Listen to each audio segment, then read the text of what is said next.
नमस्ते।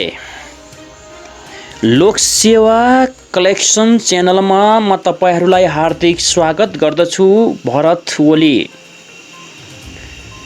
प्रतिस्पर्धी परीक्षाहरूमा विषयगत र वस्तुगत सामग्रीहरू लिएर आउने क्रममा मैले आज तपाईहरूमाझ वस्तुगत सामग्री लिएर आएको छु। आज 25 वटा सामान्य ज्ञानहरू म तपाईहरूमाझ प्रस्तुत गर्ने जमर्को लिएर आएको छु। पहिलो प्रश्न छ, नेपालमा बजेटको सुरुवात कहिले भएको थियो? नेपालमा बजेटको सुरुवात कहिले भएको थियो? यसको सही उत्तर छ 2008 साल माघ 21 गते। दोस्रो प्रश्न छ, नेपाल कहिले धर्मनिरपेक्ष राज्य घोषणा भयो? नेपाल कहिले धर्मनिरपेक्ष राज्य घोषणा भयो? यसको उत्तर छ 2063 जेठ 4 गते। तेस्रो प्रश्न छ, भारतमा चरखा आन्दोलन कहिले भएको थियो? भारतमा चरखा आन्दोलन कहिले भएको थियो?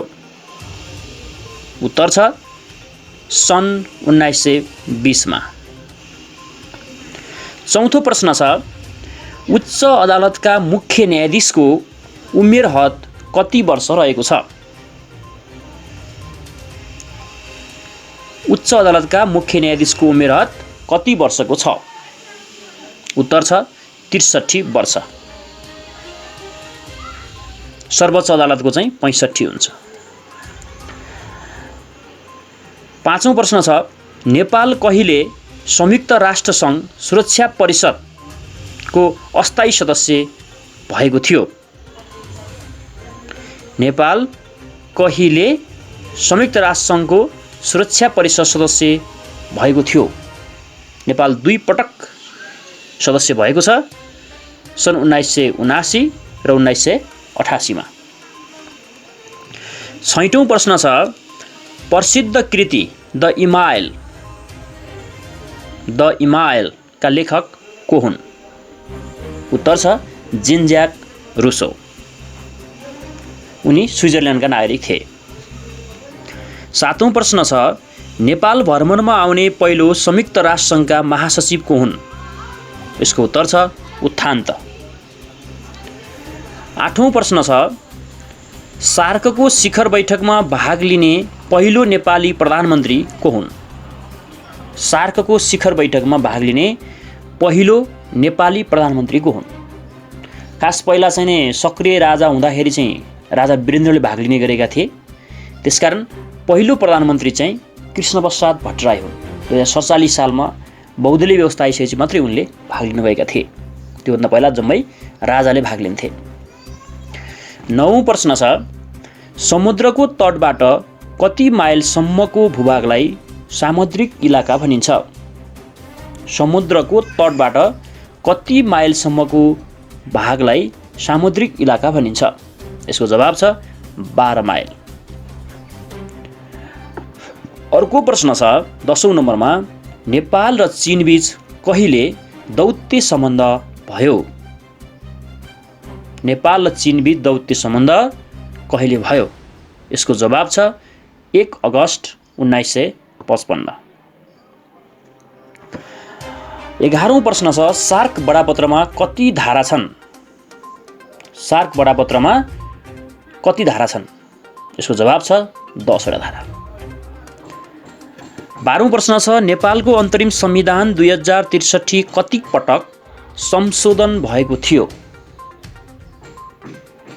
नेपालको अन्तरिम संविधान 2063 कति पटक संशोधन भएको थियो? यसको जवाब छ 12 पटक। सबैभन्दा बढी पटक संशोधन हुने संविधान यही हो। 13औं नम्बर छ, नेपालमा हाल कति जना प्रदेश सभा सदस्य छन्? प्रतिनिधि सभा चाहिँ नि 275 सदस्य छ हैन, 275 छ भने प्रदेश सभा कति सदस्य छ त भन्दाखेरि यसको जवाब छ 550। 14 नम्बरको प्रश्न छ आइएमएली कवि भनेर कुन साहित्यकारलाई भनिन्छ? यसको जवाब छ तिलबिर्कम नेमाङ। तिलबिर्कम नेमाङलाई आइएमएली कवि भनिन्छ।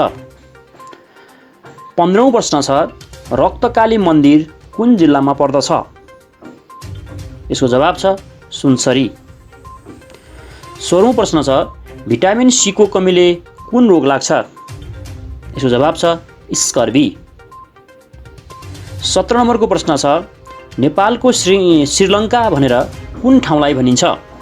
नेपालको श्रीलङ्का भनेर कुन ठाउँलाई भनिन्छ? यसको जवाब छ कोसीटप्पु राष्ट्रिय निकुञ्ज। खास गरी कोसीटप्पु राष्ट्रिय निकुञ्ज भइसकेको छैन है, कोसीटप्पु क्षेत्र भनिन्छ खास, र अहिले पनि वन्यजन्तु आरक्षणै छ र राष्ट्रिय निकुञ्ज बनाउने प्रस्ताव चाहिँ गरिएको छ। त्यसकारण यसलाई आरक्षणै भनेर बुझ्नु पर्दछ। आजको 18औं प्रश्न छ रामरोशन क्षेत्र कुन जिल्लामा पर्दछ? रामरोशन क्षेत्र अछाम जिल्लामा पर्छ। यसको जवाब अछाम हो। आजको 19औं प्रश्न छ जनकपुरको जानकी मन्दिर कुन शैलीमा बनेको छ? जनकको जानकी मन्दिर कुन शैलीमा बनेको छ? यसको जवाब हो राजपूत शैली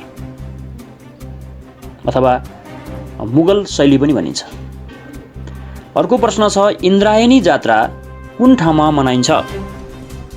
यसको जवाब छ कीर्तिपुर। 21औं प्रश्न छ नेपालसँग दौत्य सम्बन्ध कायम गर्ने अफ्रिकन पहिलो देश कुन हो? अफ्रिकन देशहरूमध्येबाट नेपालसँग पहिलो सम्बन्ध राख्ने देश चाहिँ कुन हो? यसको जवाब छ इजिप्ट। 22औं प्रश्न छ तक्षशिला बिहार कुन देशमा पर्दछ? यसको जवाब छ पाकिस्तान। तक्षशिला बिहार पाकिस्तानमा पर्दछ।